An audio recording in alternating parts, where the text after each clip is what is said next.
Strugglers Hampshire were made to work for every single run on the opening day of their LV County Championship match with Warwickshire at the Ageas Bowl, a must-win game for both teams for very different reasons. Batting first after winning the toss, the home team were one down at the start of the fourth over as Jimmy Adams was trapped in front by Chris Wokes, the opener on his way without concerning the scorers. James Vince soon followed, Wokes striking again in his next over as the batsman on one nicked to Varun Chopra. The remainder of the morning session was a war of attrition, with Hampshire scoring only 61 runs from 31 overs in total, starting this game 21 points away from safety with 5 games to play. Now was the time for their batsmen to show some fight against a team which began 44 points behind leaders Yorkshire, who also have a game in hand. Anything other than a win here would surely put an end to their own title aspirations.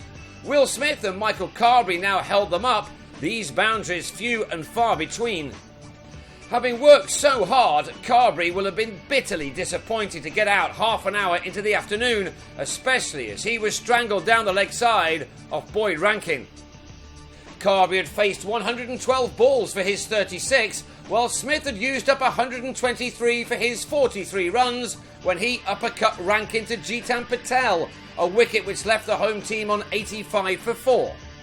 And that became 102 for 5 in the 52nd over when Liam Dawson was LBW to Ricky Clark after making 7. The one man who was able to play with some kind of freedom during this tough day for batsmen was Adam Wheater. He took on the bowling whenever he could, working the ball through the leg side of Patel and going after the quicks when given an opportunity to play a shot or two.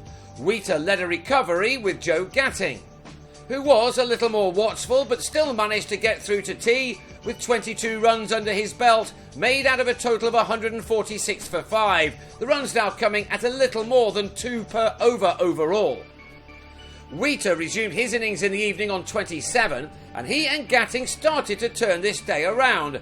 It was a splendid effort from both batsmen, who were showing those above them in the order how things should be done. With his confidence growing, Gatting came down the pitch to deposit Patel over the rope for a 6, while Wheater completed a fine 50 off 73 balls with this couple off the same bowler. He struck 5 fours in that, and he was to take his partnership with Gatting for the 6th wicket up to 92, this pair using up 25 overs in accumulating them. It was just what Hampshire needed at this stage.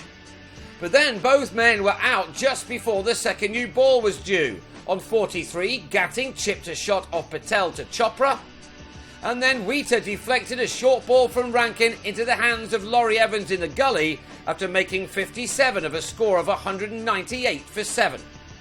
The new cherry was taken after 83 overs, and Keith Barker immediately had Jackson Bird caught behind, but Gareth Berg then produced an innings of note, not for the first time this summer.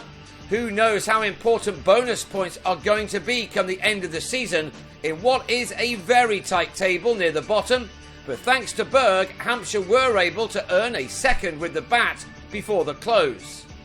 In their last match, Mason Crane batted out a crucial draw against Durham, and the youngster again held his own in surviving for the last hour in support of Berg, as 41 runs were added for the 9th wicket. That saw the home team on to 255 for 8 by the close, and they'll go again on the second morning with Crane on 12 and Berg looking to add to his overnight 42.